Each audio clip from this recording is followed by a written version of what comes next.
Ang pinakamalupit na kataksilan ay nangyayari sa sariling tahanan.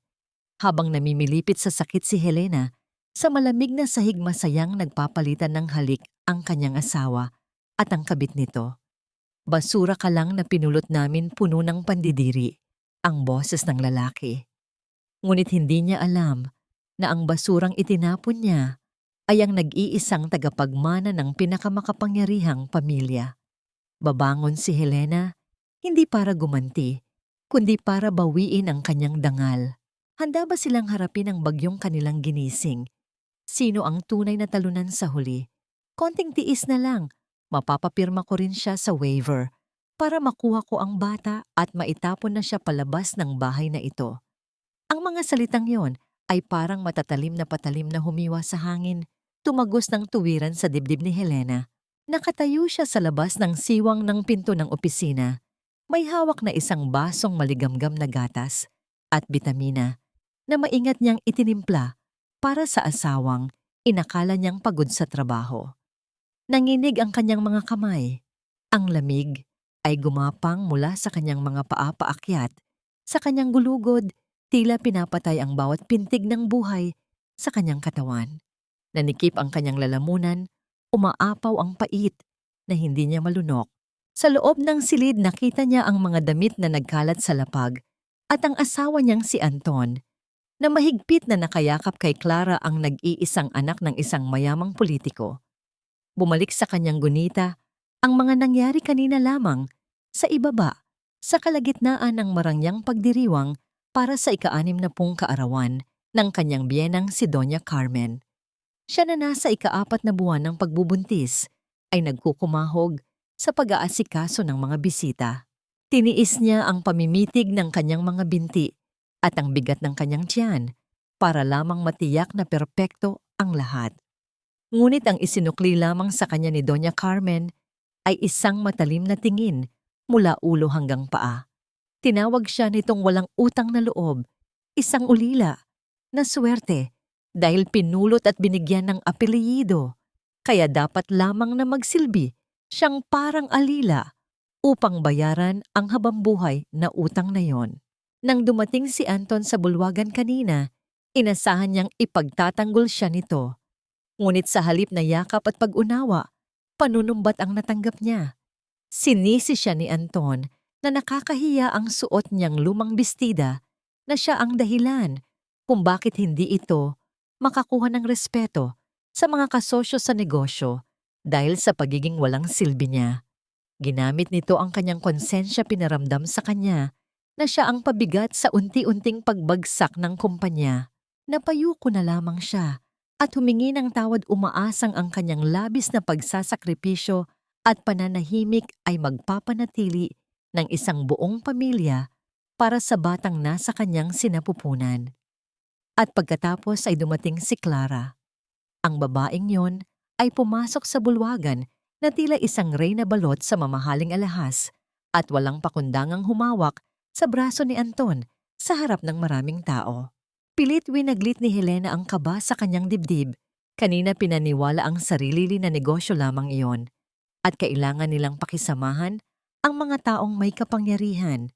Ngunit ngayon, ang lahat ng katotohanan ay walang awang nakalantad sa kanyang harapan.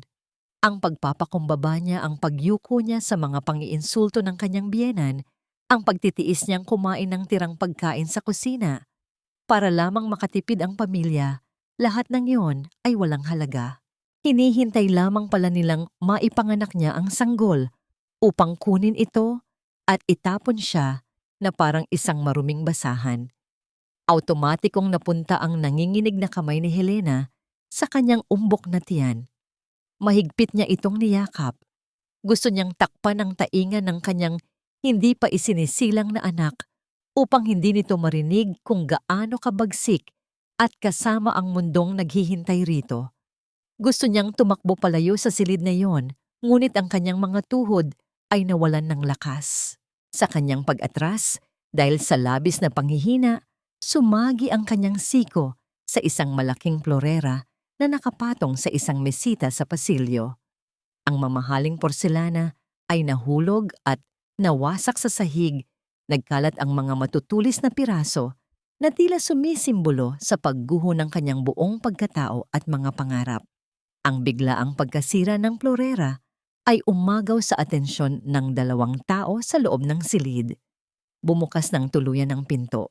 Ang nanlilisik at walang awang mga mata ni Anton ay dumapo sa luha ang mukha ni Helena, tila isang hukom na handang magbaba ng pinakamalupit na parusa sa isang inosente. Paano niya ipagtatanggol ang kanyang sarili at ang kanyang anak sa mundong walang ibang ginawa kundi ang saktan siya?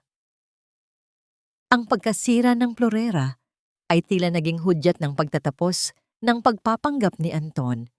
Sa halip na makakita ng pagsisisi sa mga mata ng kanyang asawa, pagkatapos mahuli, sa akto ng kataksilan, isang malamig at walang pusong reaksyon ang sumalubong kay Helena. Marahas na hinawakan ni Anton ang braso niya, halos bumaon ang mga daliri nito sa kanyang balat, at walang awang kinaladkad siya palabas ng silid, pababa sa malapad, at kumikinang na hagdanan. Ang masayang musika sa ibaba ay biglang nahinto. Nakatuon ang lahat ng mapanghusgang mata ng mga bisita, sa kanila pinapanood ang bawat sandali ng kanyang kahihiyan. Humakbang pasulong si Doña Carmen hindi upang alamin ang katotohanan, kundi upang agad na baliktarin ang sitwasyon. Itinuro niya si Helena, gamit ang kanyang daliring may mamahaling singsing, ang mukha ay nagpapanggap na isang labis na nasaktang biktima. Tingnan niyo ang babaeng ito. Malakas na anunsyo ng matanda sa buong bulwagan. Pinakain ko dinamitan ko, tapos na nakawin pa ang mga alahas ko para ibigay sa kalaguyo niya. Wala kang kwentang manugang. Umiling si Helena. Sunod-sunod ang pag-agos ng masaganang luha sa kanyang namumutlang mukha. Sinubukan niyang magsalita, ngunit tila may bumabara sa kanyang lalamunan. Tumingin siya kay Anton, umaasang may natitira pang kahit katiting na pagmamahal o konsensya sa lalaking pinangakuan niya ng habambuhay. Subalit nakatayo lamang ito sa tabi ni Clara, bakas ang pandidiri sa mukha. Lumuhod si Helena, sa malamig na sahig isinantabi ang natitirang piraso ng kanyang dignidad. Humawak siya sa laylayan ng pantalon ni Anton. Anton, please, kahit itaboy mo na ako, isipin mo naman ang anak natin. Buntis ako, Anton. Maawa ka sa bata. Pagmamakaawa niya ang boses ay basag at puno ng desperasyon. Isang nakakadiring tingin ang iginawad ni Anton bago siya magsalita ng mga salitang dumurog sa huling pag-asa ni Helena. Anak ko, sigurado ka bang sa akin yan? Baka sa lalaki mo yan. Bulyaw nito bago marahas na hinawi ang kanyang binti at malakas na itinulak ang asawa. Nawalan ng balanse si Helena. Bumagsak ang kanyang katawan sa matigas na sahig na gawa sa marmol. Walang dugong umagos, ngunit isang matalim at nakapangihinang sakit ang gumapang sa kanyang puson na tila ninakaw ang lahat ng hangin sa kanyang baga. Namimilipit siyang napayakap sa kanyang tiyan, tahimik na nananalangin na huwag kunin ng tadhana ang nag-iisang natitirang rason ng kanyang paghinga. Sa tindi ng pagkakabagsak na patid ang lumang sinulid ng kanyang nag-iisang alaala mula sa nakagisnang ina na palagi niyang suot. Ang kupas na pilak na kwintas ay gumulong sa makintab na sahig. Walang pag-aatubiling lumapit si Doña Carmen at sinipa ang alahas gamit ang kanyang mamahaling sapatos. Kahit ang basurang kwintas mo walang kwenta, palayasin na ang babaeng yan sa pamamahay ko. Utos ng matanda sa mga tauhan ng bahay. Habang walang awang kinakaladkad ng mga gwardya, ang nanghihinang si Helena, palayo ang itinapon na kwintas, ay huminto malapit sa mga paa ng isang lalaking nakatayo sa madilim na sulok ng bulwagan. Isa siyang pribadong investigador na nagmamasid lamang sa mga bisita. Tahimik siyang yumuko upang pulutin ang malamig na metal. Nang mapagmasdan niya ang maliliit na detalyeng nakaukit na disenyo, ang kanyang mga mata ay nanlaki sa matinding gulat. Kinilala ng kanyang isipan ang sagradong simbolo ng pinakamakapangyarihang pamilya sa buong bansa na matagal na niyang hinahanap. Inihagis si Helena ng mga gwardiya sa labas ng malaking tarangkahan na tila isang sako ng basura. Sumabay ang kalangitan sa kanyang paghihinagpis, ibinuhos ang isang napakalakas at napakalamig na ulan na bumalot sa buong syudad. Basang-basa at nanginginig sa matinding ginaw, pilit siyang tumayo mula sa magaspang na kalsada. Sa gitna ng kanyang kalunos-lunos na kalagayan, hinila ni Helena ang manipis at suwak na tela ng kanyang bestida upang itakip at yakapin ang kanyang umbok na tiyan. Kahit giniginaw hanggang sa buto, umaasa siyang ang kanyang mahinang katawan ay magiging sapat na kalasag upang iligtas ang kanyang anak mula sa malupit na hagupit ng bagyo. Pinilit niyang ihakbang ang kanyang mga nanginginig na paa kahit nanlalabo na ang kanyang paningin dahil sa pinaghalong luha at ulan. Bawat paggalaw ay isang paghihirap laban sa kirot na nanunuot sa kanyang sinapupunan. Nang matanaw niya mula sa malayo ang kumukurap na ilaw ng isang luma at siksikang pampublikong ospital, tuluyan nang bumigay ang kanyang mga tuhod. Bumagsak siya sa basang semento sa harap ng pasilidad. Isang huling tahimik na panalangin para sa kaligtasan ng kanyang sanggol ang namutawi sa kanyang mga namumutlang labi bago siya tuluyang nilamon ng kadiliman. Ang tuloy-tuloy na pagbagsak ng ulan ay tila nakipagsabayan sa mga nag-aalingaw-ngaw na sirena ng papalapit na ambulansya, nag-iiwan ng isang malungkot at nakakabinging himig sa gitna ng malamig na gabi. Ang bawat hininga ni Helena ay tila isang mabigat na pasanin habang unti-unti niyang ididilat ang kanyang mga mata. Hindi ang pamilyar na kisame ng kanyang silid ang bumungad sa kanya, kundi ang madilim at bitak-bitak na kisame ng isang pampublikong ospital. Ang hangin ay amoy gamot at antiseptiko, isang halimuyak na humahalo sa amoy ng pawis at luma na kumakapit sa bawat sulok ng masikip na pasilyo. Wala siyang sariling silid. Nakahiga lamang siya sa isang manipis at matigas na katre na nakapila sa gitna ng daanan ng mga tao. Ang bawat yabag ng mga nagmamadaling nurse at ang mahihinang daing ng iba pang mga pasyente ay tila mga alon na humahampas sa kanyang nananakit na ulo. Lumapit ang isang doktor na pagod ang mga mata, hawak ang isang lumang clipboard. Sinuri nito ang kanyang kalagayan bago huminga ng malalim. Sinuwerte ka pa, misis, dahil matatag ang kapit ng baby mo kahit obrang hina ng katawan mo, ang wika ng doktor sa isang mahinahong tono. Ngunit kailangan mong mag-ingat dahil kulang ka sa nutrisyon at masyadong mataas ang stress mo. Kailangan mong manatili rito para sa obserbasyon, pero kailangan niyo munang ayusin ang papeles at ang deposito sa billing. Napayuko si Helena. Ang kanyang mga kamay na wala ng kahit isang pirasong alahas ay nanginginig habang hinahawakan ang magaspang na tela ng kumot ng ospital. Wala akong pera, Dok, ang bulong niya na halos hindi marinig. Kahit ang boses niya ay tila ninakawan na rin ng lakas. Ang katotohanang siya ay naitaboy nang walang dala ay nagsimulang lumunod sa kanyang kaisipan. Paano siya makakaligtas? Paano niya poprotektahan ang buhay na nasa loob niya kung ang mundong ginagalawan niya ngayon ay tila wala ng puwang para sa kanya? Sa bawat sandali ng katahimikan, bumabalik sa kanyang pandinig ang boses ni Anton. Ang bawat salita nito ng pagdududa at paghamak ay tila mga multo na bumubulong sa kanyang tainga. Natatakot siya.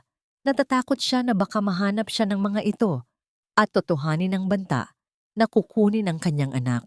Sa kanyang isipan, nakikita niya si Anton na may hawak na waiver, pinipilit siyang pumirma, tinatanggalan siya ng karapatang maging ina. Nanikip ang kanyang dibdib sa takot, ang bawat tibok ng kanyang puso ay tila isang babala ng panganib na hindi niya matakasan. Nang dumaan ang gabi ang katahimikan sa pasilyo, ay tila mas lalong nagpabigat sa kanyang pakiramdam.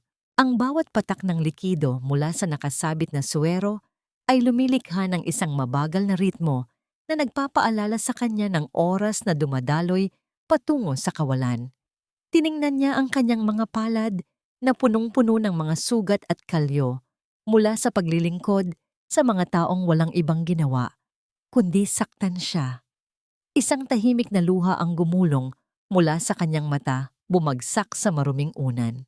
Nadama niya ang matinding pangungulila hindi para kay Anton, kundi para sa sarili niyang dignidad na unti-unting nilamon ng kahirapan at pang-aapi. Habang ang lahat ay tila nawalan na ng pag-asa para kay Helena sa isang marangyang gusali. Sa kabilang panig ng syudad ang katahimikan ay bumasag sa opisina ni Leon del Rosario. Nakaupo siya sa kanyang malawak na mesa, ang kanyang mukha ay seryoso, habang tinititigan ang isang litratong kakarating pa lamang sa kanyang telepono. Ito ang litrato ng isang kupas na pilak na kwintas na may ukit ng isang sinaunang disenyo na tanging ang kanilang pamilya lamang ang nakakaalam. Ang bawat ukit sa metal na yon ay tila sumisigaw ng katotohanang matagal na nilang pilit na hinahanap. Naramdaman ni Leon ang biglang pagbilis ng daloy ng kanyang dugo. Ang kanyang mga mata, na dati ay puno ng kapangyarihan at lamig, ay biglang nagtubig. Nahanap na natin siya, ang mahinang sambit niya, sa gitna ng tahimik na silid. Ang bawat sandali ng 26 na taon ng paghihintay at paghahanap ay tila nagtapos sa maliit na piraso ng pilak na yon. Hindi niya hahayaang muling mawala ang kanyang bunsong kapatid. Hindi niya hahayaang may sino mang muling humawak o manakit sa prinsesa ng kanilang pamilya. Samantala sa ospital, isang nurse ang lumapit kay Helena. "Mrs. Pasensya na po, kailangan niyo na pong lumipat ng upuan sa labas. Kailangan lang po namin itong katre para sa isang emergency case na paparating ang wika nito." Pilit na tumayo si Helena kahit umiikot ang kanyang paningin. Lot na lot siya, ang kanyang buong mundo ay tila gumuguho sa bawat hakbang patungo sa madilim na sulok ng hallway. Wala siyang matutuluyan, wala siyang malalapitan, at wala siyang kasiguraduhan kung magigising pa ba siyang ligtas ang kanyang sanggol bukas. Paano nga ba siya makakatayo muli kung ang bawat hakbang ay tila humihila sa kanya pababa sa hukay ng kawalan? Ang malamig na ulan sa labas ng pampublikong ospital ay tila walang balak huminto, patuloy na humahampas sa mga bintanang salamin na natatakpan ng dumi at hamog. Sa loob ng madilim at masikip na pasilyo, kung saan naghahalo ang amoy ng luma at karamdaman, ang lahat ng tao ay biglang natahimik nang ang liwanag ng mga dambuhalang sasakyan ay tumagos sa madidilim na sulok. Isang serye ng mga mamahaling itim na sasakyan ang dahan-dahang huminto sa tapat ng karaniwang magulong pasukan. Mula sa mga ito ay bumaba ang 3 lalaking may tindig na tila nagmula sa ibang mundo.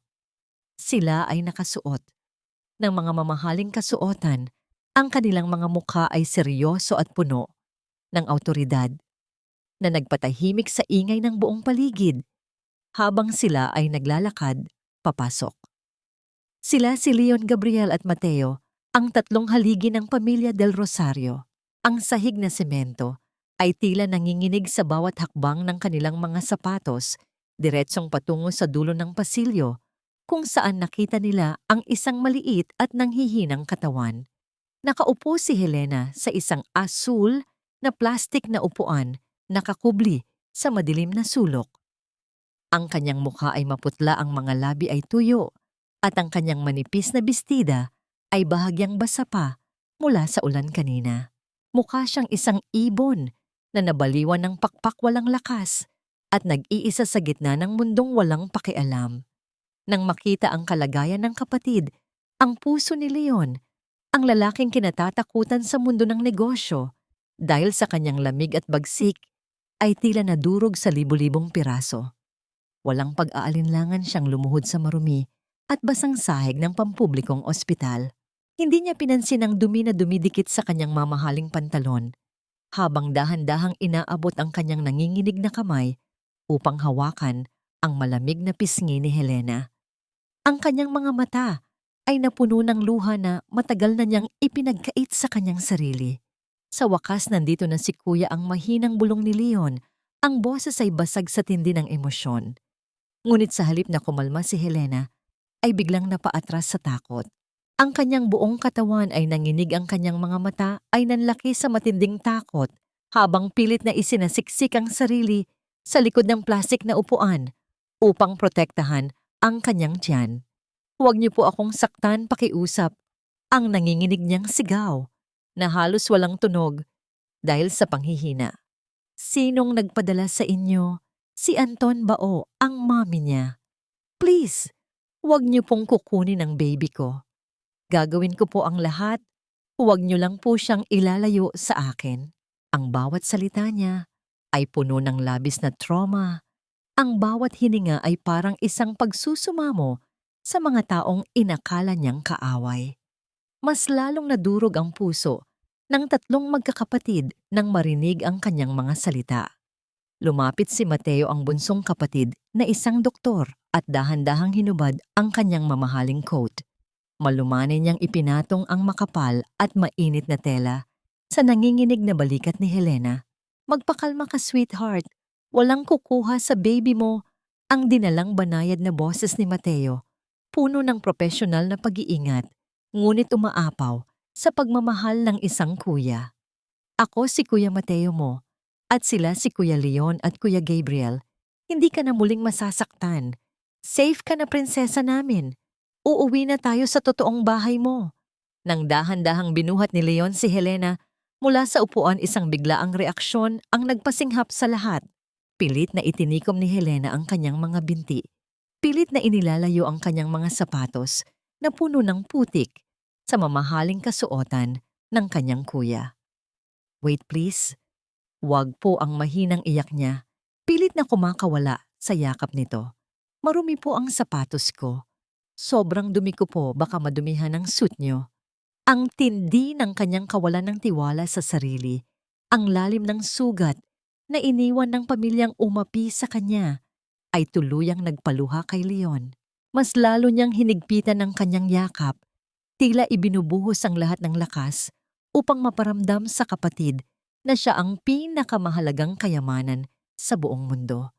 "Kahit madumihan ang buong mundo, walang halaga ito kumpara sa'yo, Helena," ang madamdaming sagot ni Leon habang marahan siyang dinadala palabas ng pasilyo. Maingat nilang inihiga si Helena sa malambot na upuan ng dambuhalang sasakyan, kung saan ang init at bango ng loob nito ay agad na bumalot sa kanyang nanlalamig na katawan. Ngunit bago pa man tuluyang sumara ang mabigat na pinto ng sasakyan, isang luma at kilalang kotse ang dahan-dahang pumasok sa compound ng ospital. Ito ang sasakyan ng pamilya ni Anton, at sa loob nito ay ang kanilang personal na driver na ipinadala upang kumpirmahin kung tuluyan na bang nawalan ng buhay si Helena. Sa malamig na gabi, nanlaki ang mga mata ng driver nang makita ang hanay ng mga mamahaling sasakyan na may mga armadong gwardiya at ang mismong makapangyarihang pamilya Del Rosario na nag-aalaga sa babaeng itinapon ng kanyang mga amo. Nanginginig ang kanyang kamay habang hinahawakan ang kanyang telepono upang tawagan si Anton. Ang katotohanang akala nila ay nabaon na sa limot ay magsisimula pa lamang maghasik ng bagyo sa kanilang mga buhay.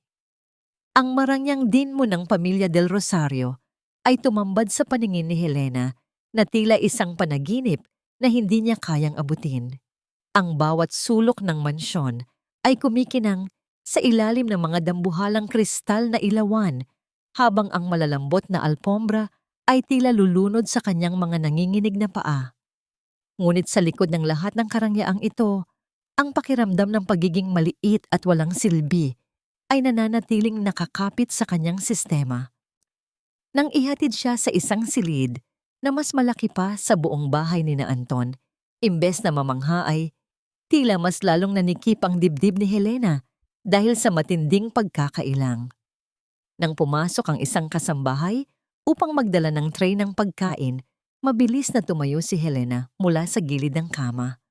Ang kanyang katawan ay automatikong yumuko, ang kanyang mga kamay ay mabilis na kumuha ng basahan mula sa gilid upang punasan ng mesa bago pa man mailapag ang tray. "I'm sorry po, lilinisin ko po agad," ang nanginginig niyang boses na puno ng takot, tila inaasahan ng isang malakas na sigaw o sampal mula sa biyenan na dati ay palaging naghihintay ng kanyang bawat pagkakamali. Sanay siya sa buhay na bawat kibot ay may kaukulang parusa, bawat pagkilos ay dapat may kasamang paghingi ng paumanhin. Napatigil ang kasambahay sa gulat, ngunit bago pa man ito makasagot, ay dahan-dahang pumasok si Gabriel sa silid. Ang kanyang mga mata ay nanlambot sa tindi ng lungkot nang makita ang eksenang iyon. Helena, hindi mo kailangang gawin yan, ang mahinang wika ni Gabriel habang dahan-dahang hinahawakan ang mga kamay ng kapatid upang patigilin ito. Kinuha niya ang basahan mula sa kamay ni Helena at inilapag ito sa malayo. Nang mapansin ni Gabriel ang mga daliri ng kapatid, ang kanyang puso ay tila biniyak. Nakita niya ang mga bakas ng lumang paso. Mula sa plansa ang mga kalyo sa palad na hindi nararapat sa isang babaeng nasa kanyang edad at ang mga tuyong sugat na hindi man lang nagamot ng maayos. Ang bawat sugat sa kamay ni Helena ay tila isang mapa ng lahat ng pang-aaliping tiniis nito sa loob ng maraming taon. Maya-maya pa ay pumasok si Mateo, dala ang isang portable ultrasound machine. Gusto niyang tiyakin na nasa mabuting kalagayan ang mag-ina. Maingat niyang inihiga si Helena at nilagyan ng maligamgam na gel ang kanyang tiyan. Sa gitna ng katahimikan ng silid, isang mabilis at malakas na ritmo ang biglang umalingaw-ngaw mula sa makina. Ito ang tunog ng buhay, ang bawat pintig ng puso ng sanggol na tila isang mabilis na pagtakbo ng maliliit na paa. Sa sandaling iyon, ang lahat ng pait at takot sa puso ni Helena ay biglang natunaw. Ang kanyang mga balikat na kanina pa nakataas sa tensyon ay dahan-dahang bumaba. Ang kanyang mga luha ay muling dumaloy, ngunit sa pagkakataong ito, hindi ito dahil sa sakit, kundi dahil sa isang malalim na pakiramdam ng pag-asa. Buhay siya ang bulong ni Helena. Habang nakatitig sa monitor, ang kanyang mukha ay nagliwanag sa unang pagkakataon. Tumayo ang tatlong magkakapatid sa paligid ng kanyang kama, tila mga bantay na hindi papayag na muling masaktan ang kanilang muling nahanap na kayamanan. Tumingin si Leon nang direkta sa mga mata ni Helena. Ang kanyang boses ay puno ng seryosong pangako. Makinig ka sa akin, Helena. Ang pamilyang ito ay walang hinihinging kapalit sa iyo. Hindi mo kailangang magsilbi. Hindi mo kailangang matakot. Ang tanging tungkulin mo rito ay ang magpagaling at maging masaya. Everything you need, we will provide. Wala ka ng utang na loob sa kahit kanino dahil ikaw ang may-ari ng tahanang ito gaya namin. Nang dumating ang gabi, ang katahimikan sa loob ng mansyon ay tila isang mainit na yakap. Nakahiga si Helena sa malambot na una ng hangin sa silid ay may bango ng lavender na nagpapakalma sa kanyang isipan. Sa unang pagkakataon, sa loob ng maraming taon, ipinikit niya ang kanyang mga mata nang walang takot na magigising siya sa isang malakas na sigaw o sa biglang pagbukas ng pinto upang utusan siyang magtrabaho. Ang katahimikan ay hindi na nakakatakot, kundi isang himig ng kalayaan. Ngunit sa kalagitnaan ng gabi, ang katahimikan ay biglang nabasag sa loob ng isipan ni Helena. Nagising siyang nanginginig, ang kanyang kamay ay automatikong kumapa sa kabilang panig ng kama upang hanapin si Anton, ang dating asawang laging naguutos sa kanya na kumuha ng tubig o ayusin ang kumot nito sa gitna ng pagtulog. Nang maramdaman niyang walang tao sa kanyang tabi, isang panandali ang takot. Ang lumamon sa kanya, ang kanyang puso ay mabilis na tumibok sa takot na baka nananaginip lamang siya. Napatingin siya sa bintana kung saan ang liwanag ng buwan ay tumatama sa mamahaling kurtina at doon lamang niya muling naalala ang lahat. Ligtas na siya, ngunit ang mga sugat sa kanyang puso ay tila mas malalim at mas mahirap gamutin kaysa sa mga sugat sa kanyang katawan. Paano nga ba buburahin ang isang nakaraang tila nakatatak na sa bawat himaymay ng kanyang pagkatao? Habang ang katahimikan at paghilom ay dahan-dahang bumabalot sa buhay ni Helena, ang kabaligtaran naman nito ang namamayani sa loob ng mansyon ni na Anton.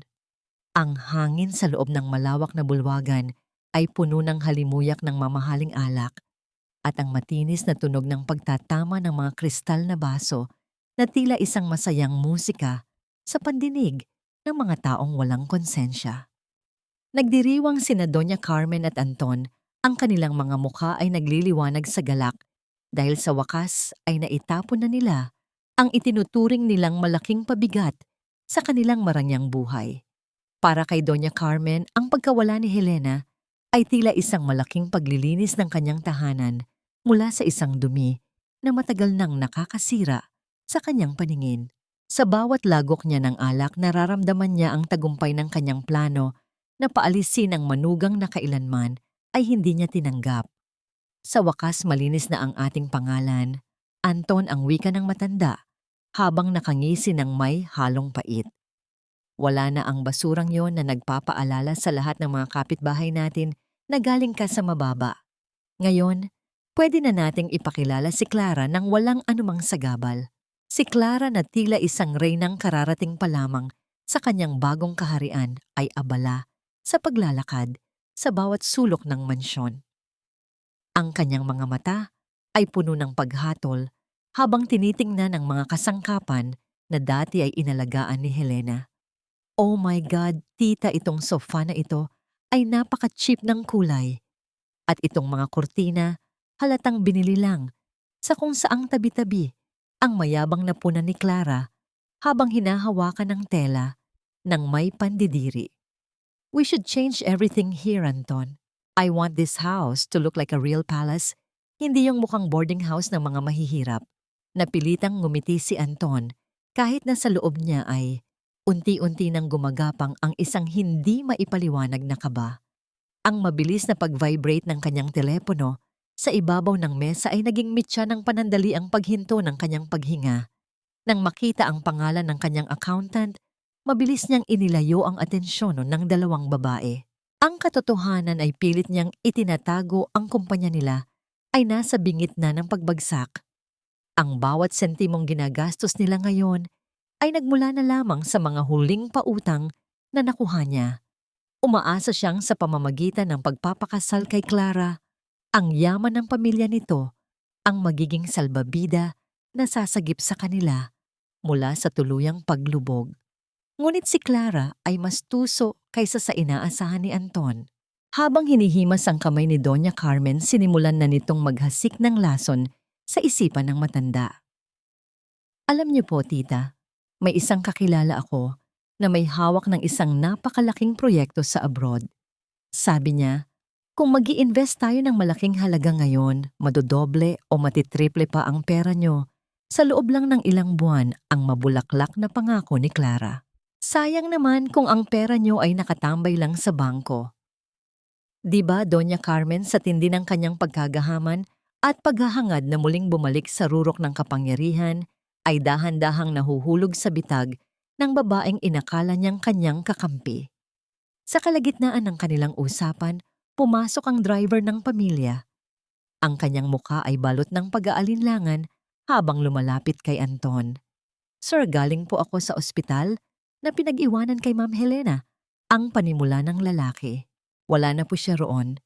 Sabi ng mga nurse, may kumuha po sa kanya ng mga lalaking nakasuit at nakasakay sa mga napakamamahaling itim na sasakyan, ni hindi ko man lang po namukhaan ang mga plate number dahil sa sobrang bilis ng pag-alis nila.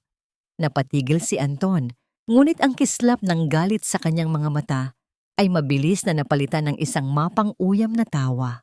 Nakahanap na siguro ng ibang mapaglalaruan ang babaeng iyon. Ang malamig na sagot ni Anton, ang boses ay puno ng walang basehang panghuhusga.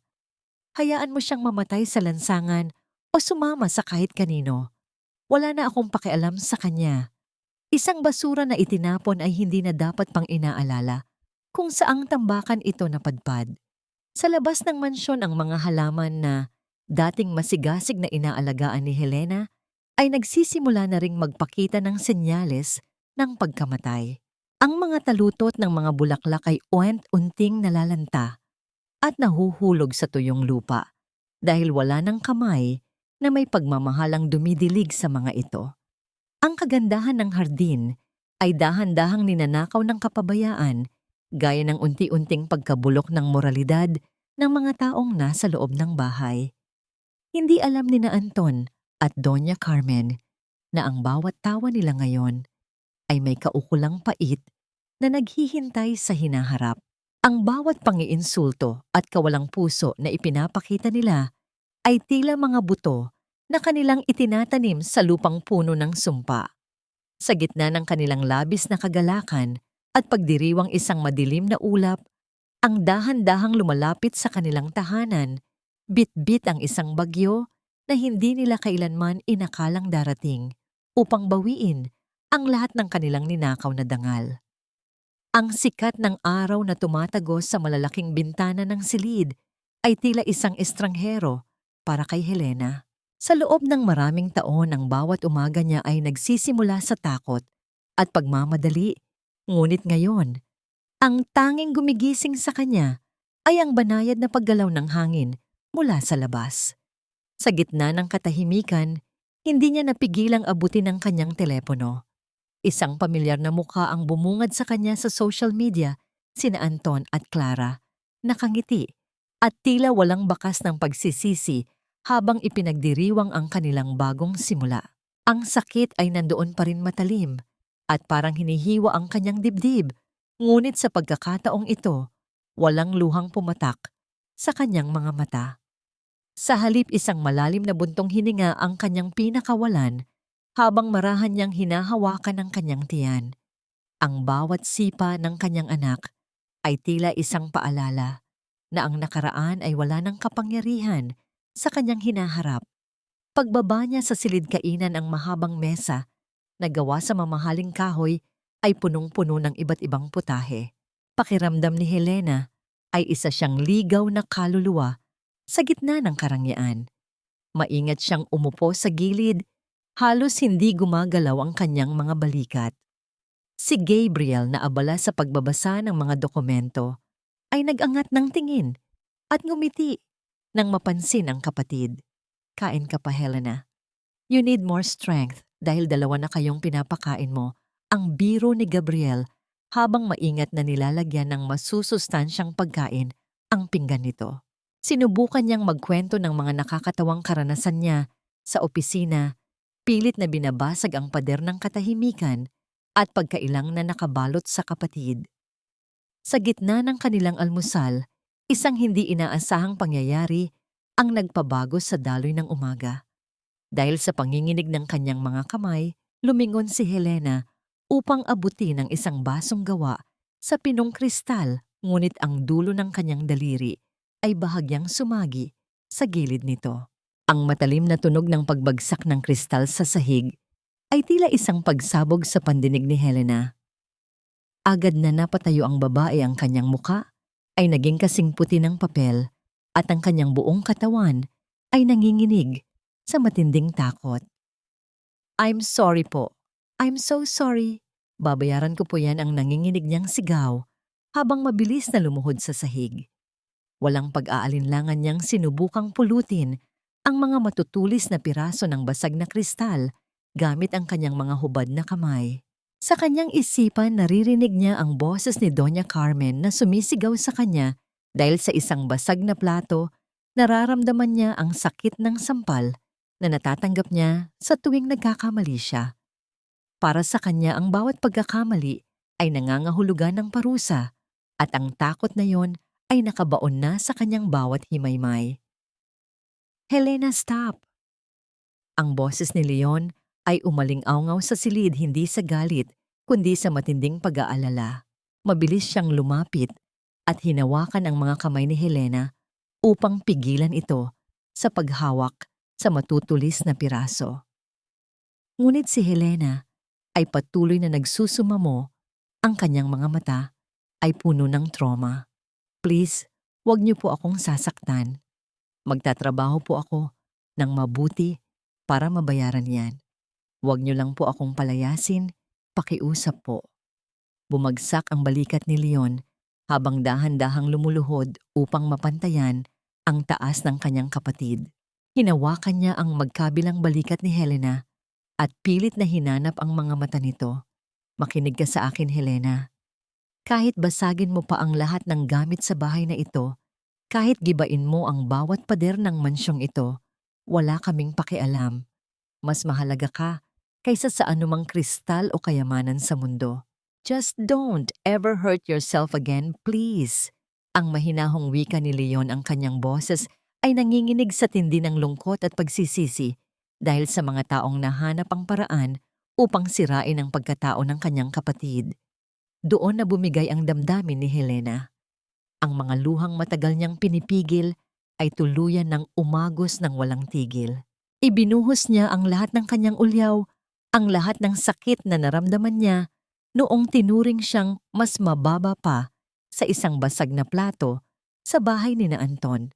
Ikinuwento niya kung paano siya pinaluhod sa mga munggo dahil lamang sa maling pagtitimpla ng kape, kung paano siya tinawag na basura dahil sa hindi sinasadyang pagkasira ng isang murang kagamitan.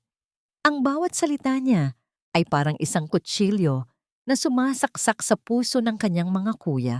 Ang tatlong magkakapatid ay nanatiling tahimik, ngunit ang bawat isa sa kanila ay may dalang matinding puot na uunti-unting nag-aapoy sa kanilang mga mata.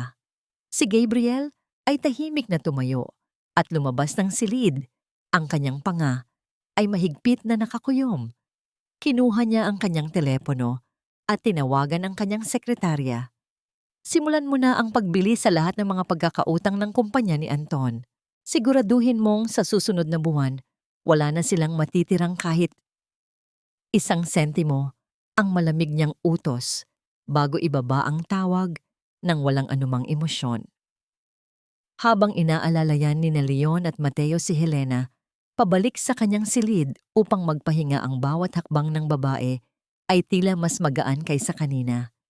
Ang sugat sa kanyang puso ay nagsisimula nang humilom, hindi dahil sa karangyaan, kundi dahil sa pag-ibig na nagpoprotekta sa kanya. Gayunpaman, sa gitna ng kanyang pagkakaidlip, isang maliit na detalye ang nakaligtaan ng lahat. Isang hindi pamilyar na numero ang nagpadala ng isang maikling mensahe sa telepono ni Helena, isang mensahe na tila nagmula sa nakaraang pilit na niyang kinakalimutan. Sino nga ba ang nagmamasid sa kanya mula sa malayo? Sa ilalim ng malalapad na sanga ng mga puno sa hardin ng mansyon, kung saan ang bango ng mga sariwang bulaklak ay humahalo sa malamig na simoy ng hangin, dahan-dahang naglalakad si Helena. Ang bawat hakbang niya ay tila isang pagtuklas sa isang mundong dati ay sa panaginip lamang niya nakikita. Sa gitna ng luntiang paligid, napansin niya ang isang figura na nakaupo sa isang degulong na upuan nakaharap sa malawak na lawa. Ang babaeng iyon ay balot ng isang mamahaling balabal, ngunit ang kanyang tindig ay bakas ng matinding panghihina. Siya ay si Doña Isabela, ang ina ni Leon, na sa loob ng 26 na taon ay bilanggo ng sariling katawan at pait ng kahapon matapos ang isang matinding stroke dahil sa labis na pagdadalamhati. Nang marinig ang dahan-dahang paggalaw ng mga tuyong dahon sa sahig, dahan-dahang lumingon ang matandang babae. Nagtagpo ang dalawang pares ng mga mata na tila hinulma sa iisang hulmahan, ang mga mata ni Helena na puno ng pag-aalinlangan at ang mga mata ni Doña Isabela na biglang nagliwanag sa gitna ng malalabong gunita. Ang matandang babae ay pilit na iginalaw ang kanyang nanginginig na kamay, pilit na inaabot ang hangin patungo sa direksyon ni Helena. Isang mahinang tinig na tila nagmula sa kailaliman ng isang mahabang pananahimik ang dahan-dahang namutawi sa kanyang mga labi. Ang bawat kataga ay puno ng pait at matinding pangungulila. Anak ko, ang bulong ni Doña Isabela. Ang bawat himayme ng kanyang boses ay nanginginig sa tindi ng emosyon. Maingat na lumapit si Helena at lumuhod sa gilid ng wheelchair. Sa kanyang leeg ay muling nakasabit ang pilak na kwintas na ngayon ay malinis at kumikinang na sa ilalim ng sikat ng araw matapos itong ayusin ni Leon. Nang makita ni Doña Isabela ang alahas, ang kanyang buong katawan ay nayanig ng isang tahimik na paghikbi. Ang kanyang nanginginig na mga daliri ay dahan-dahang humaplos sa ukit ng giahoy, ang sagradong simbolo ng kanilang pamilya. Tila bumalik ang kanyang diwa sa isang madilim na gabi. Mahigit 2 dekada na ang nakalilipas nang ang isang maliit na bata ay marahas na kinuha mula sa kanyang mga bisig dahil sa matinding inggit at galit ng mga kalaban sa negosyo.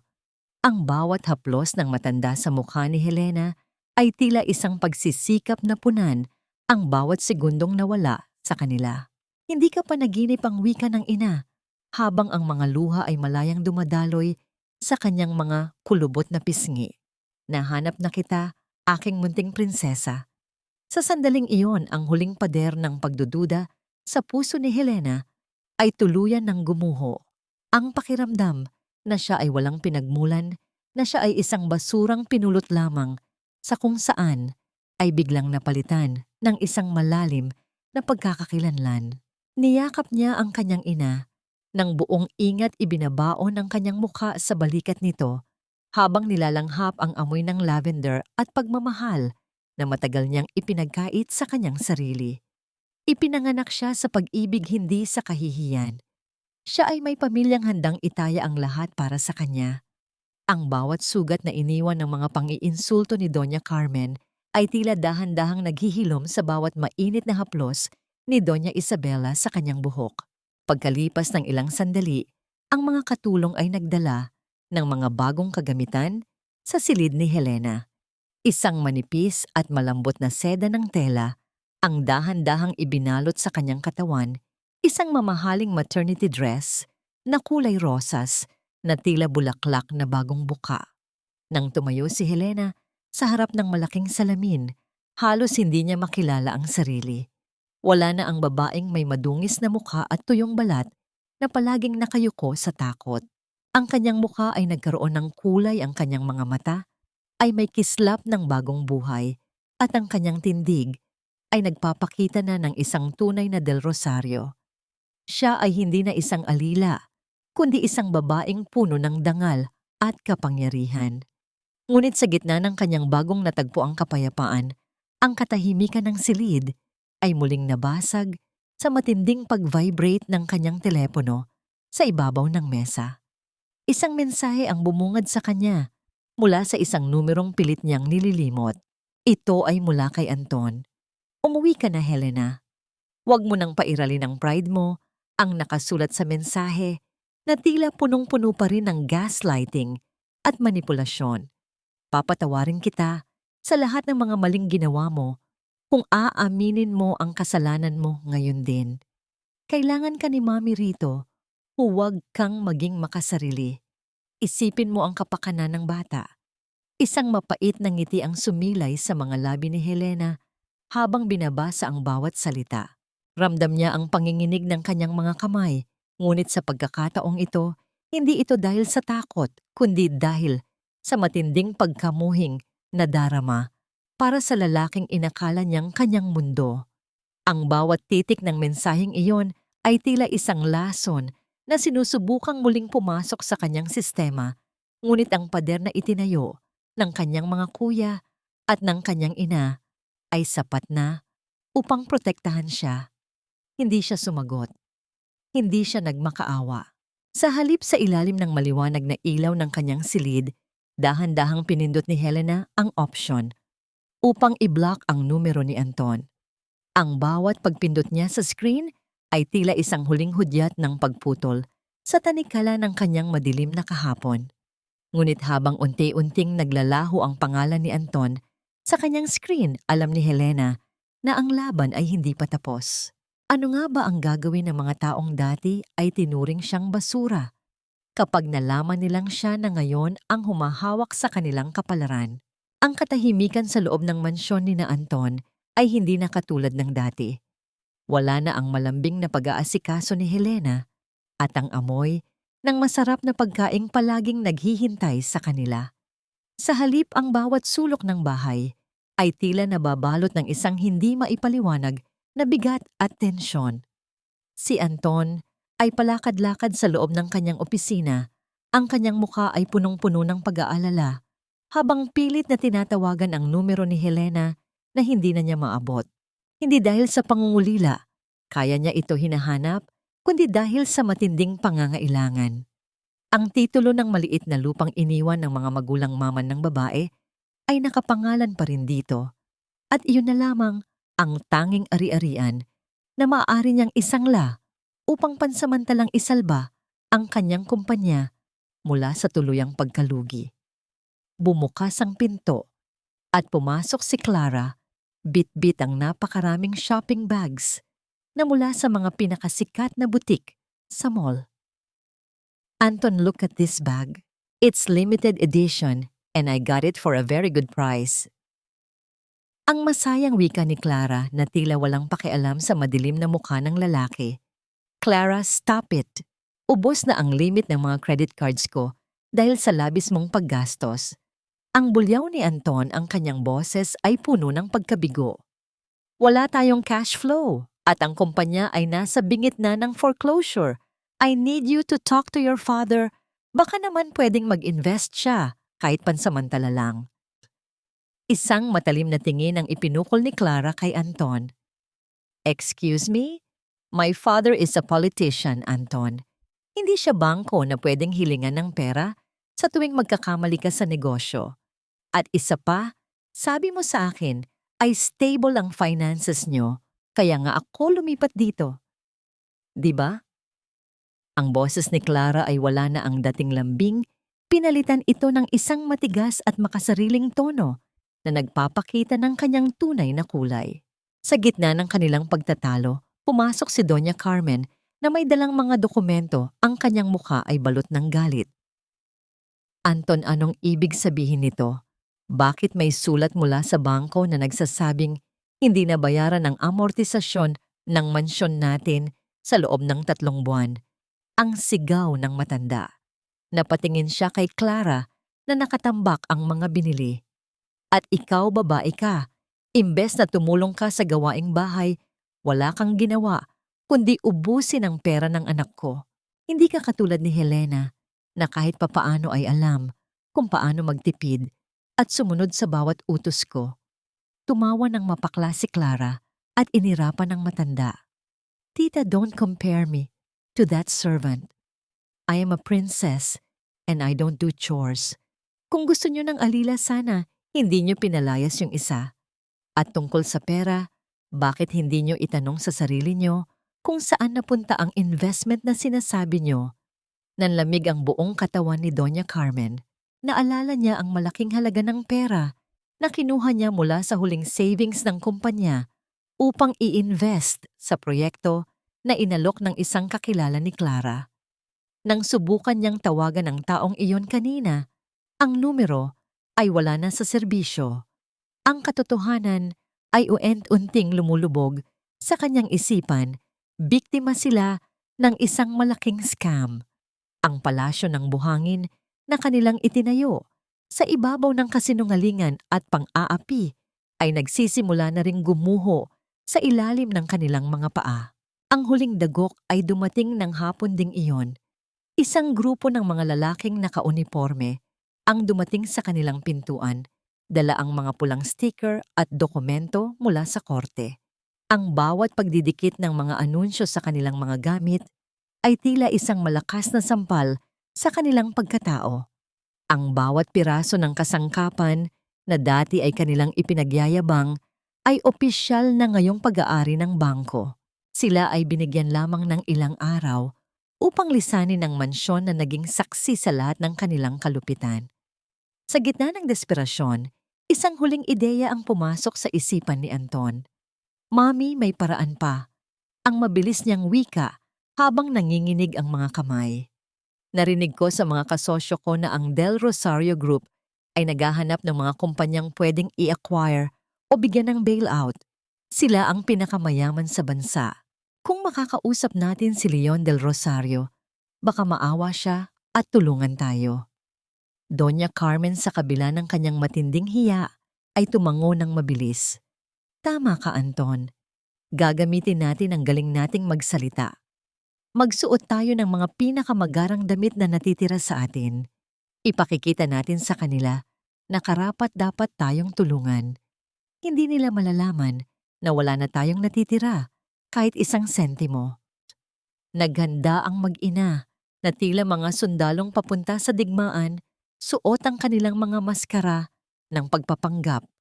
Sumakay sila sa kanilang huling sasakyan na hindi pa nahahatak ang kanilang mga puso ay puno ng pag-asa na muling makakaahon sa pamamagitan ng panlilimos sa mga taong hindi nila kilala.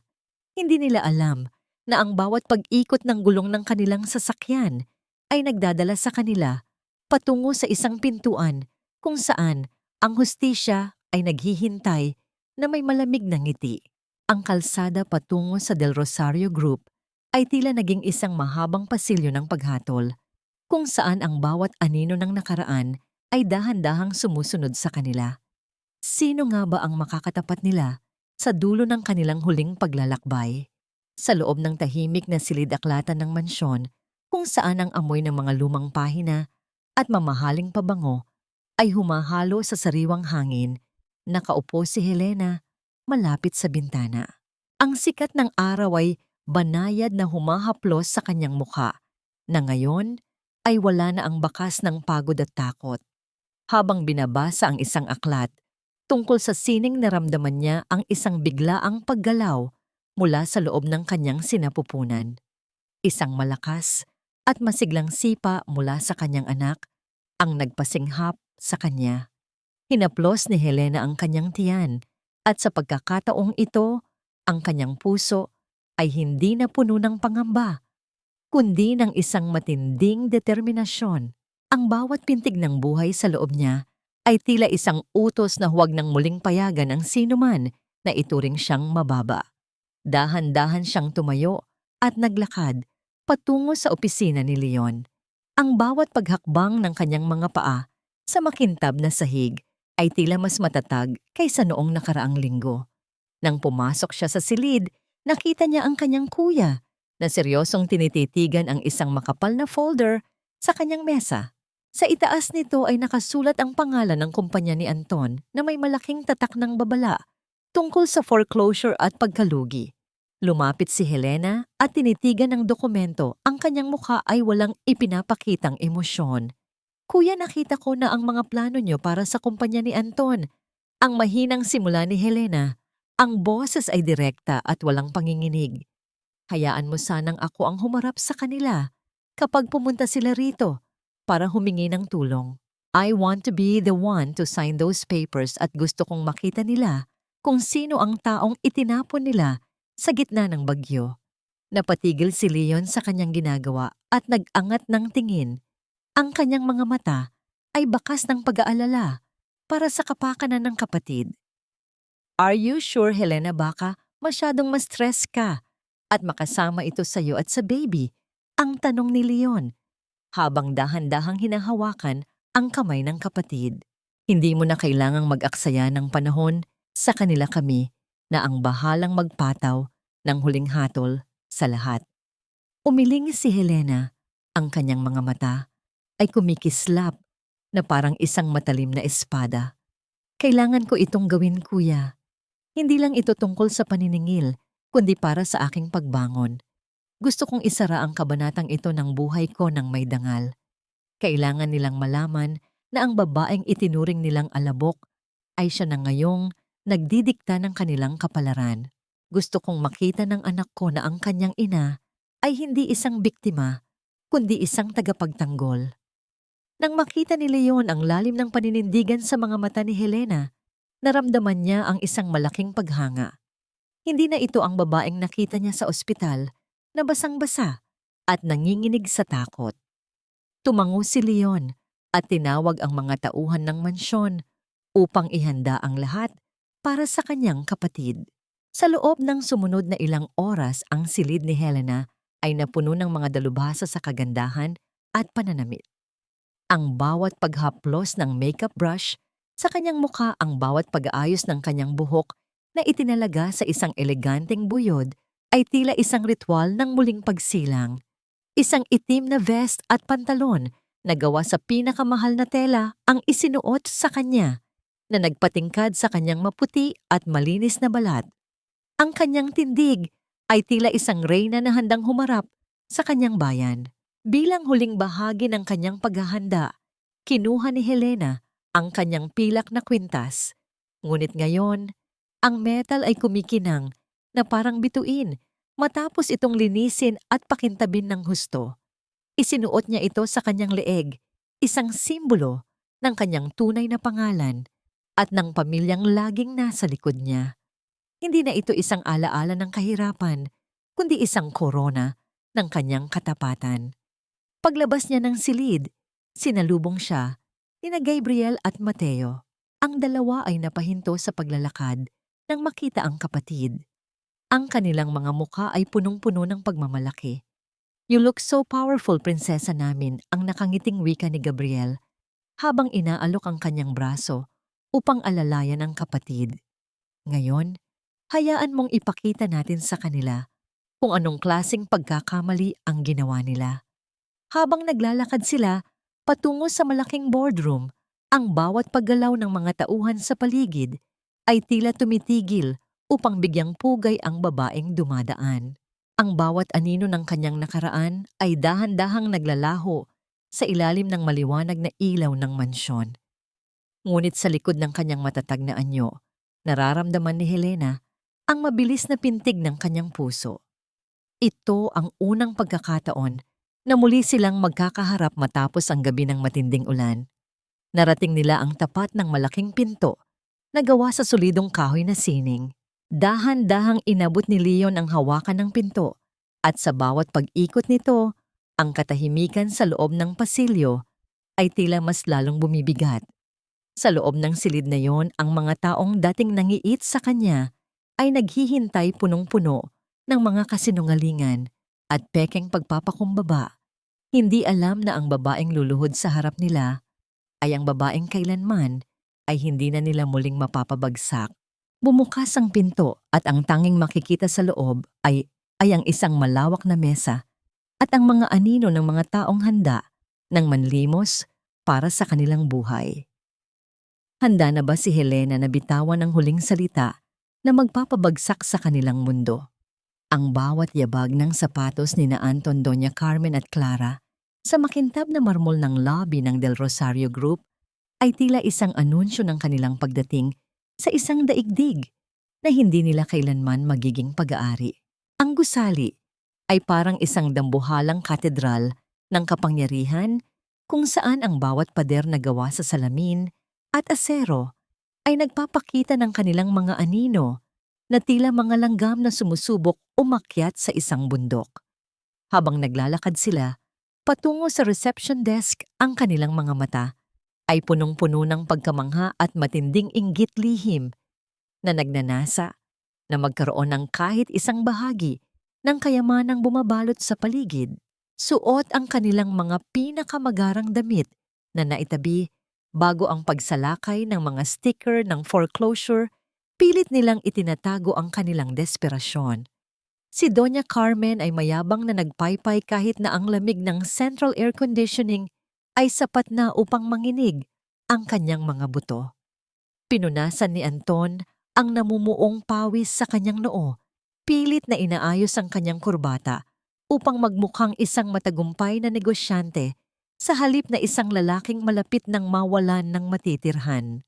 Pinakiusapan nila ang sekretarya na makausap si Leon Del Rosario, ngunit ang tanging tugon na natanggap nila ay ang malamig na utos na maghintay sa sapa ng mga bisita. Ang bawat minuto na lumilipas ay tila isang oras ng pagdurusa. 4 na oras silang pinaghintay sa malawak na sapa, kung saan ang mga tao ay dumadaan at nagbibigay ng mga mapanghusgang tingin. Ang kanilang mga paa ay nagsimulang mangalay, ang kanilang mga lalamunan ay natutuyo, at ang makeup ni Clara ay nagsisimula na ring humulas dahil sa tindi ng tensyon. "Anton, siguraduhin mo lang, napapansinin tayo ng Leon," na iyan ang naiiritang bulong ni Doña Carmen habang pilit na pinapanatili ang kanyang tuwid na tindig. Ang tagal naman nila, hindi ba nila alam kung sino ang pinaghihintay nila? "Don't worry, Mommy," ang sagot ni Anton na puno ng maling kumpiyansa. Malaki ang pangalan natin sa industriya. Kapag nakuha natin ang investment na ito, bibilhin ko ang buong building na ito para sa inyo. Gagawin ko itong opisina natin at wala nang sinumang makakapagpaghintay sa atin ng ganito katagal. Ang kanyang boses ay puno ng ilusyon, tila isang taong nalulunod na pilit na kumakapit sa isang anino. Sa gitna ng kanilang paghihintay, isang matandang lalaking nakasuot ng uniforme ng utility worker ang aksidenteng nakabunggo sa silya kung saan nakaupo si Clara. Bahagyang tumulo ang tubig mula sa dalang balde ng matanda, malapit sa mamahaling sapatos ng babae.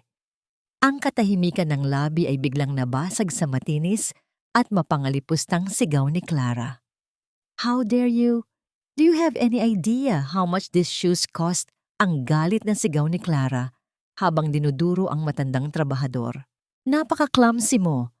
Ang mga katulad niyong dukha ay hindi dapat hinahayaang lumakad sa mga ganitong lugar. Look at this mess. You should be fired immediately." Ang matandang lalaki ay mabilis na yumuko. Ang kanyang mukha ay puno ng takot habang pilit na pinupunasan ng sahig gamit ang kanyang basahan. "I'm sorry po, ma'am. Hindi ko po sinasadya," ang nanginginig na paumanhin ng matanda. Hindi siya pinakinggan ni Clara at patuloy pa rin itong nagbitiw ng mga salitang humahamak sa pagkatao ng trabahador, habang sina Anton at Doña Carmen ay nanonood lamang ng may halong ngisi, tila nag-e-enjoy sa panonood ng isang taong mas mababa sa kanila na nagmamakaawa.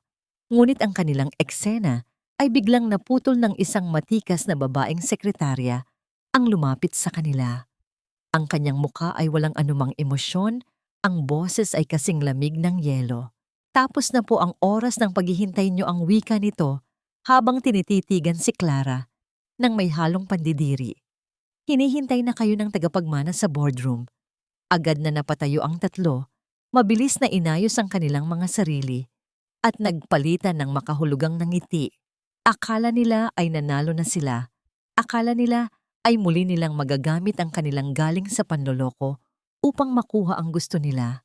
Sumakay sila sa pribadong elevator. Ang bawat pag-akyat ng numero sa monitor ay tila isang pagbilang ng mga huling segundo ng kanilang kaligayahan.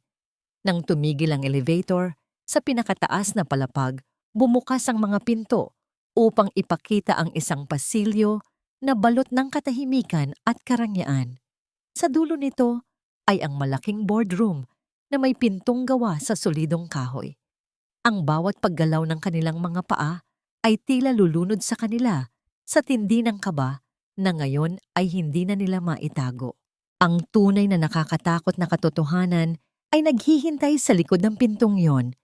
Sino nga ba ang kanilang makakaharap? At handa ba silang makita ang mukha ng hustisyang matagal na nilang inakala na hindi darating?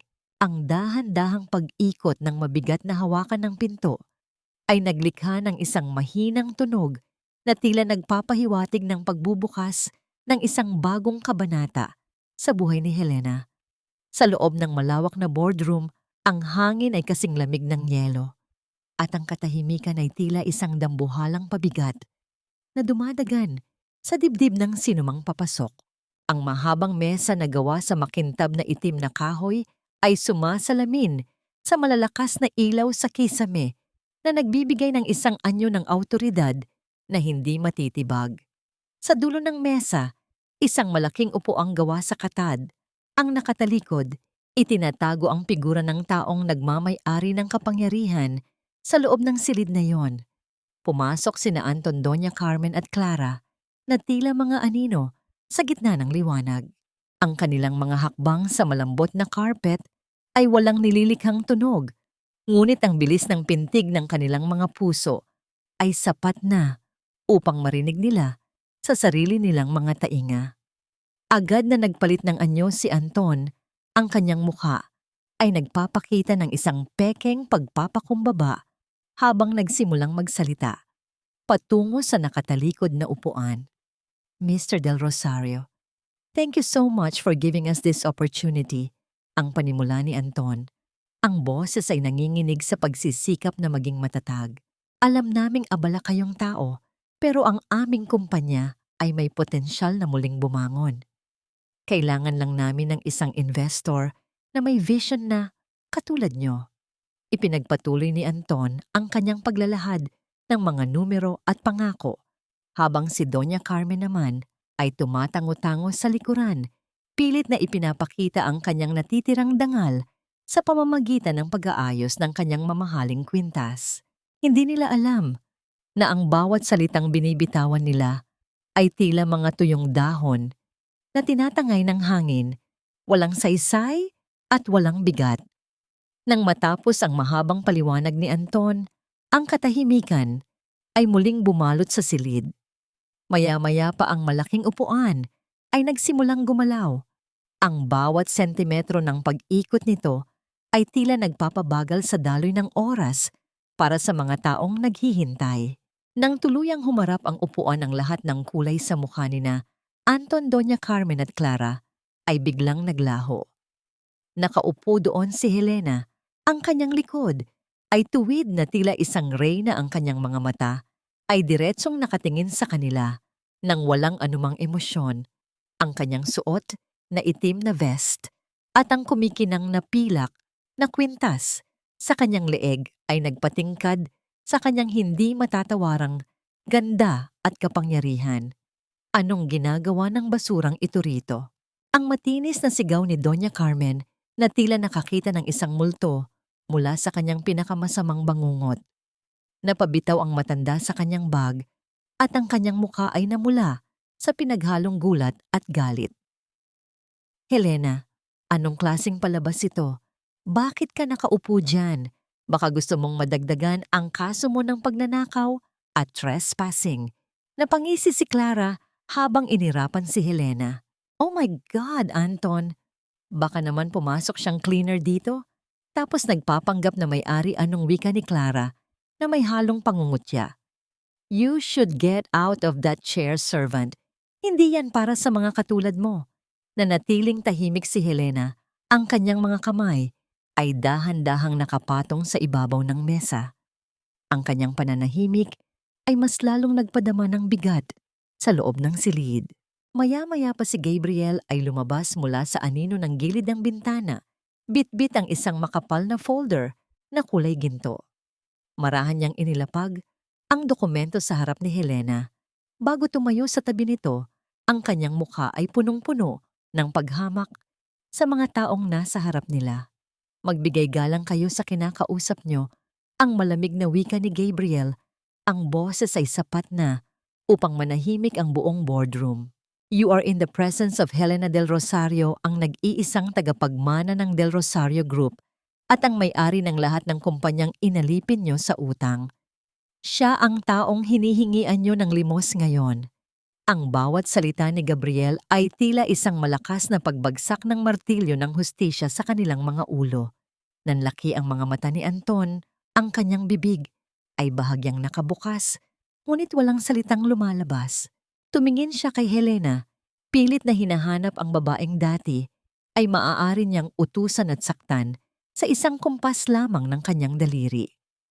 Pero ang babaeng nasa harap niya ngayon ay isang estranghero, isang babaeng ang titig ay tila nakakakita sa bawat madilim na sulok ng kanyang kaluluwa. Si Helena, honey, ang nauutal na wika ni Anton habang dahan-dahang humahakbang pasulong, pilit na ibinabalik ang kanyang mapanlinlang ng ngiti. Nagbibiro ka lang, di ba? Is this some kind of surprise? Alam ko namang galit ka sa akin dahil sa nangyari. Pero look, kailangan natin ng tulong. For the sake of our family, para sa baby natin. Hindi mo naman hahayaang maghirap ang ama ng anak mo. Di ba ang pang-uuto ni Anton? Muling sinusubukang gamitin ang pagmamahal na inakala niyang nananatili pa sa puso ng asawa. Agad na humakbang si Leon sa harap ni Helena, ang kanyang kamao ay mahigpit na nakakuyom habang hinaharangan ang paglapit ni Anton. Huwag mong susubukang hawakan siya. Ang banta ni Leon, ang kanyang mga mata, ay nagbababala ng isang dilubyo. Ngunit bago pa man makapagsalita si Leon, ay dahan-dahang itinulak ni Helena ang upuan pabalik at tumayo. Hinawakan niya ang braso ng kanyang kuya upang patigilin ito. Tumingin si Helena kay Anton. Ang kanyang boses ay naging kasing linaw ng kristal, ngunit kasing tigas ng bato. Wala akong asawang nagngangalang Anton. Ang wika ni Helena, ang bawat salita ay may dalang pait at matinding determinasyon. Ang tanging nakikita ko sa harap ko ay isang lalaking nagnakaw ng dangal ng isang babaeng nagmahal sa kanya. Sa tingin mo ba, sapat na ang salitang pamilya para burahin ang gabi ng matinding ulan kung saan itinapon niyo ako sa lansangan na parang basura? Ang katahimikan ay muling naghari, mas lalong bumibigat sa bawat segundong lumilipas. Si Anton ay napatigil sa kanyang kinatatayuan, ang kanyang mga kamay ay nanginginig habang napagtanto niyang ang babaeng nasa harap niya ay hindi na ang dating Helena na maaari niyang manipulahin. Ang tadhana ay nag-iba na ng direksyon at sa pagkakataong ito, ang lahat ng hawak nilang alas ay naging abo na sa harap ng apoy ng katotohanan. Ano nga ba ang gagawin ni Helena sa mga taong nagnakaw ng kanyang buhay ngayon na siya na ang humahawak sa hatol ng kanilang kinabukasan?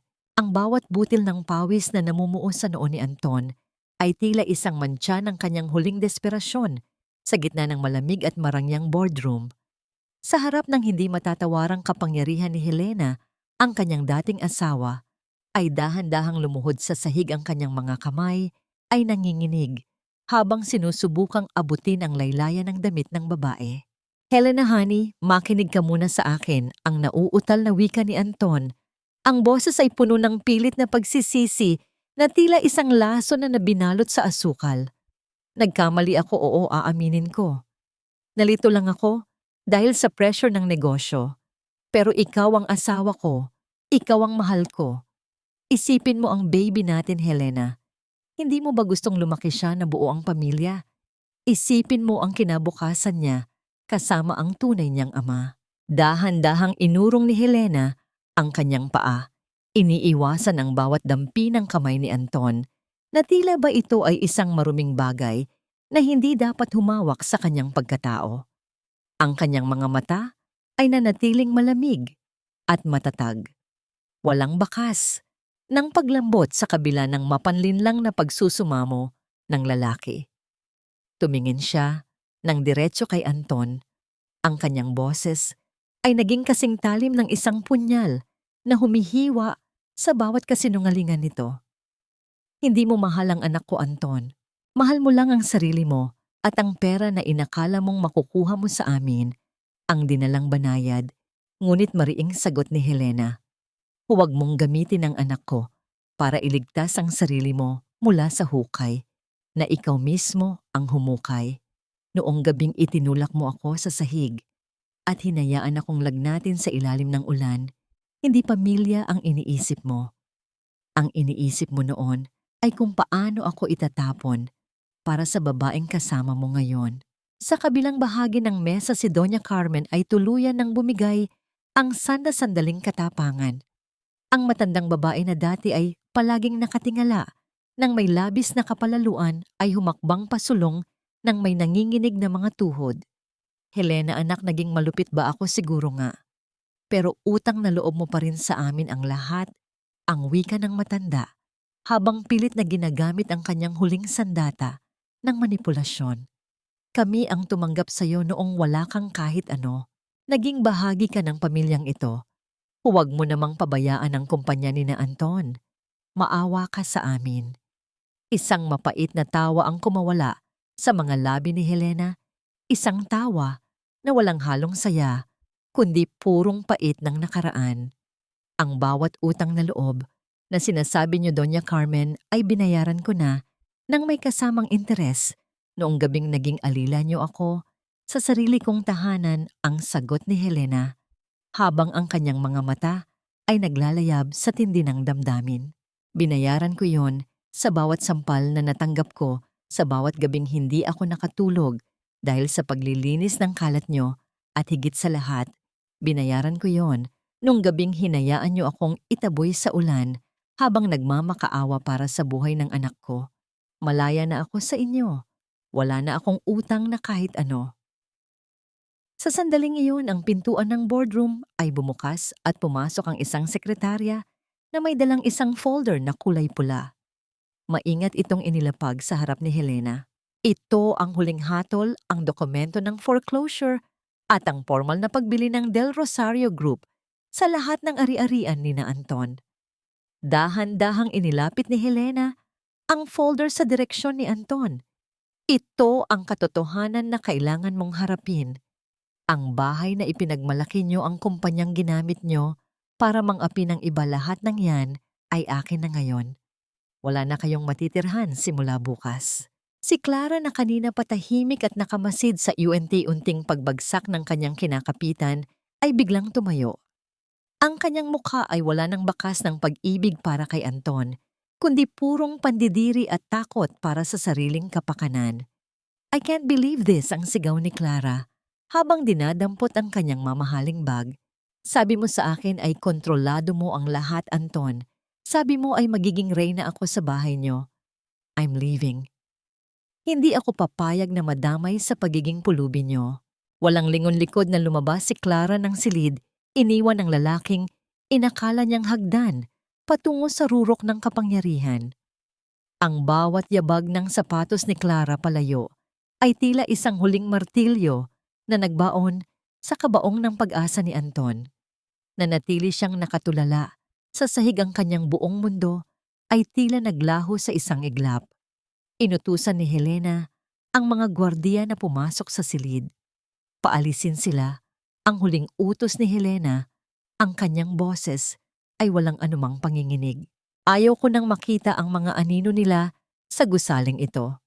Habang maingat na inaakay ng mga gwardiya, sina Anton at Doña Carmen, palabas ng boardroom, tumayo si Helena malapit sa malawak na bintanang salamin.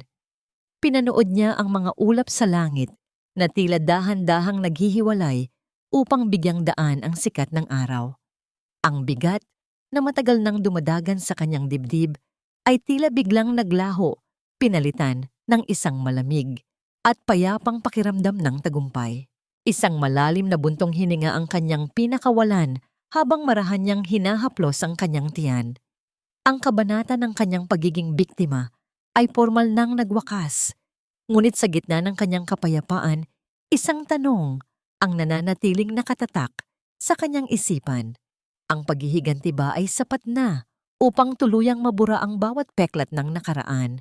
O ito pa lamang ang tunay na simula ng kanyang mahabang paglalakbay patungo sa tunay na kaligayahan? Ang katahimikan sa loob ng boardroom ay tila isang malambot na kumot na dahan-dahang bumalot sa pagkatao ni Helena matapos lumisan ng mga taong naging anino ng kanyang dusa. Sa gitna ng malawak na silid, kung saan ang bawat pader ay naging saksi sa kanyang huling paghatol, naramdaman niya ang isang matinding panghihina, ngunit hindi ito ang panghihinang dulot ng takot. Ito ang pagod ng isang sundalong sa wakas ay nagbabana ng kanyang sandata dahil tapos na ang digmaan. Dahan-dahang lumapit ang kanyang tatlong kuya, sina Leon, Gabriel at Mateo, at binuo ang isang bilog ng proteksyon sa paligid niya. Ang kanilang mga yakap ay tila mga pader ng kuta na kailanman ay hindi na muling magpapahintulot sa anumang sakit na makapasok. Nakalabas na sila Helena, ang mahinang wika ni Leon, habang marahang hinahaplos ang buhok ng kapatid. Ang boses nito ay wala na ang lamig ng isang bilyonaryo, kundi puno ng purong pag-aalala. "You did great, prinsesa namin. Tapos na ang laban." Maingat na inalalayan ni Mateo si Helena patungo sa isang malambot na sofa. Bilang isang doktor agad niyang sinuri ang pulso at ang pamumutla ng mukha ng kapatid. "Are you okay? May masakit ba sa iyo?" ang tanong ni Mateo habang dahan-dahang chinecheck ang mga vital signs nito.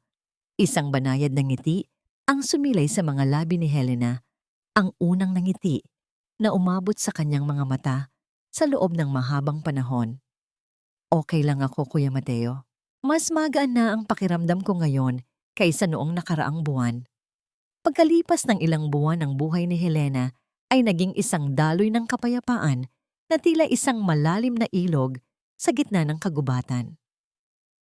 Sa loob ng mansyon ng mga Del Rosario, ang bawat umaga niya ay puno ng bango ng sariwang prutas at ang kalinga ng kanyang pamilya.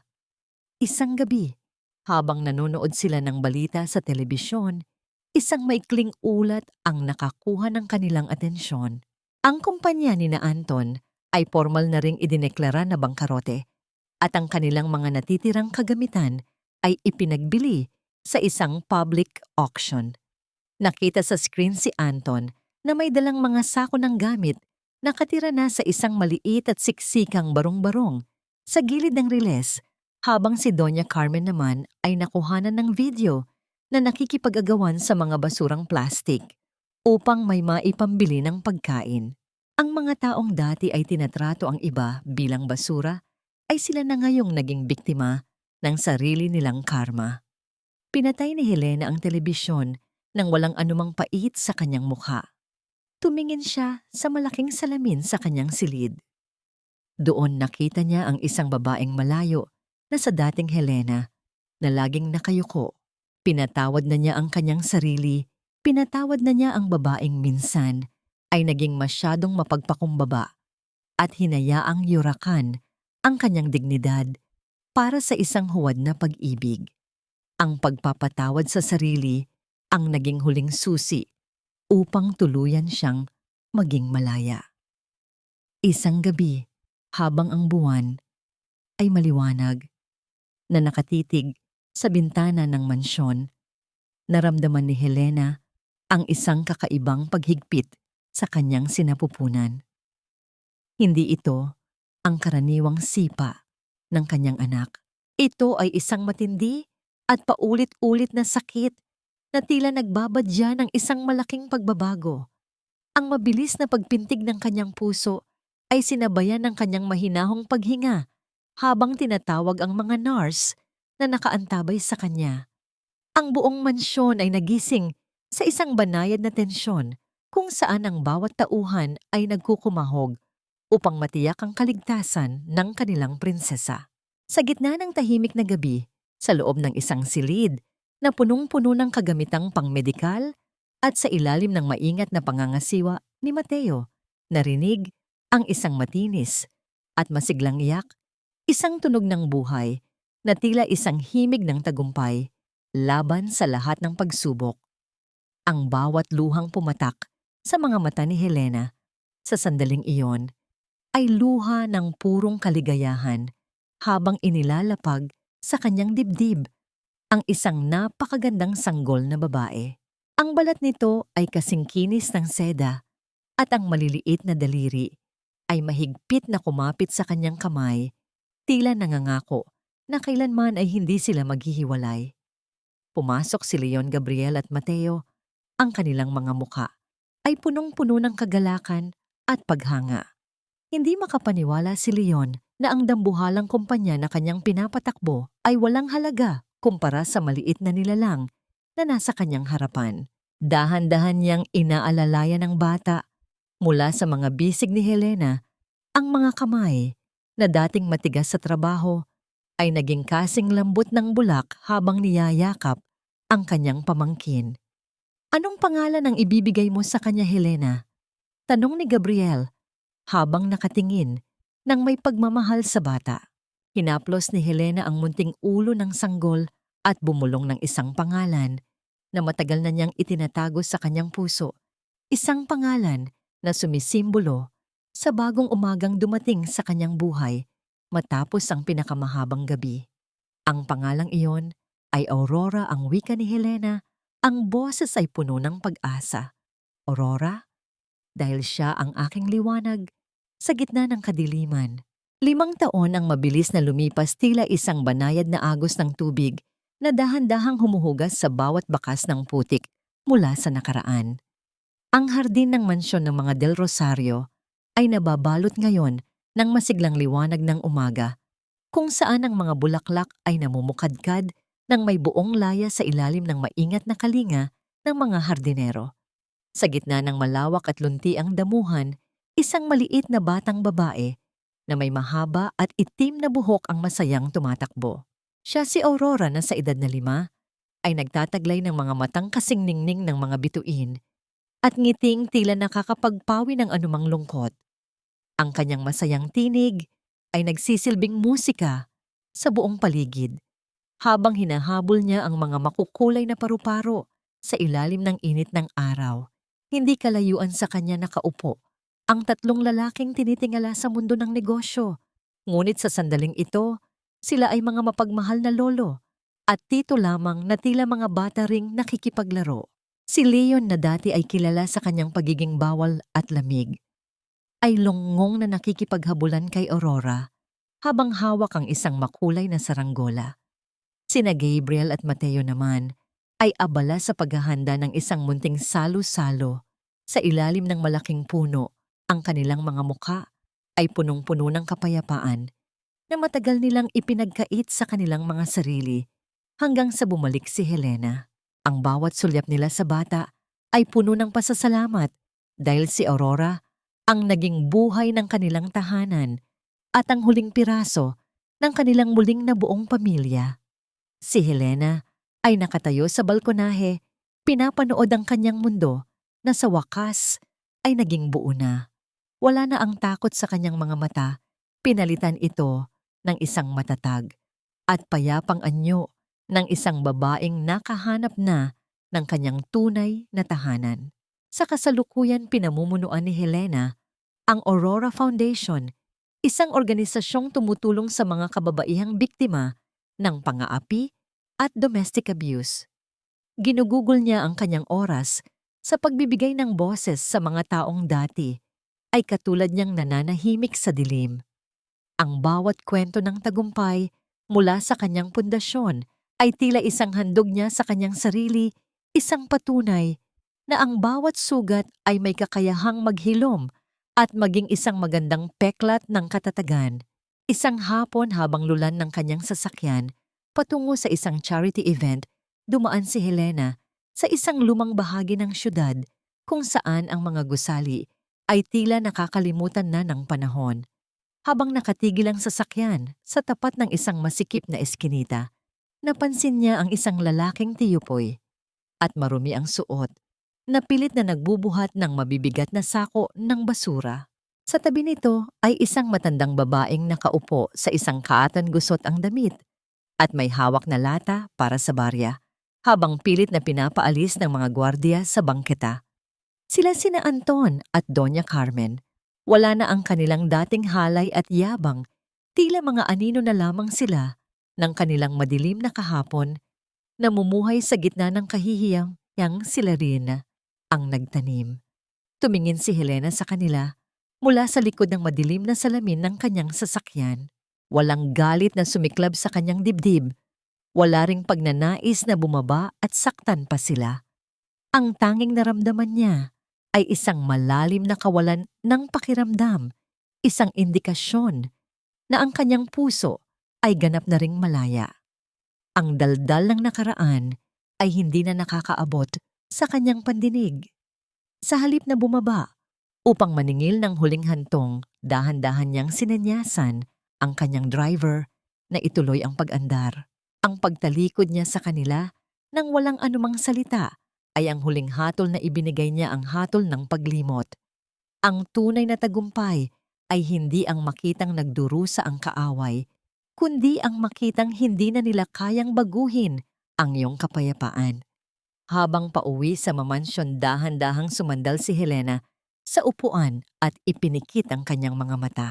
Naisip niya ang bawat kababaihang nakikinig sa kanyang kwento, ang bawat ina na natatakot para sa kinabukasan ng kanilang mga anak, at ang bawat pusong kasalukuyang namimilipit sa sakit ng kataksilan. Ang kanyang kwento ay hindi lamang tungkol sa yaman o sa pagiging Del Rosario. Ito ay tungkol sa lakas na nagmumula sa loob kapag natutunan mo ng mahalin ang sarili mo nang higit pa sa taong sumira sa iyo. Ang tunay na halaga ng isang babae ay hindi nasusukat sa pangalang ibinigay ng kanyang asawa, kundi sa tapang niyang bumangon, bit-bit ang kanyang dignidad at muling buuin ang sarili niyang liwanag. Nang makarating siya sa mansyon, Sinalubong siya ni Aurora ng isang mahigpit na yakap. Binuhat ni Helena ang anak at hinalikan ito sa noo, damang-dama ang init ng balat ng bata at ang amoy ng kagalakan. Uuwi na tayo sa puso, Aurora. Ang bulong niya habang naglalakad, papasok sa kanilang tahanan kasama ang kanyang mga kuya. Ang bawat hakbang nila ay tila isang panata na ang bawat gabi ay may kasunod na umaga at ang bawat luhang pumatak ay magiging pataba sa lupang pagmumulan ng pinakamatamis na bunga ng kaligayahan. Malaya na sila at sa wakas, ang bawat pintig ng kanilang mga puso ay sumasabay na sa ritmo ng isang payapang buhay na kailanman ay hindi na muling mauunos.